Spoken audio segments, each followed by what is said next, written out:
How to transfer Solana from crypto.com to Phantom Wallet. Drop a like if this helps. Let's go. Want to learn how passive income works? Click the link down below. Open up crypto.com, free cryptocurrency wallet of your choice. On your smartphone here on the bottom left, go to home and then locate right here.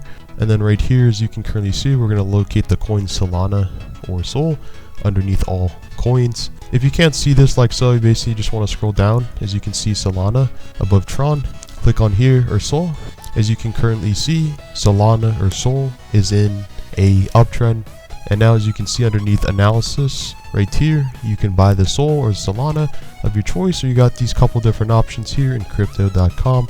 Or if you want, there's another way that you can do this, transfer the Solana. You want to go to balance. As you can currently see, you have deposits, or you even have transfer right here on the left hand screen.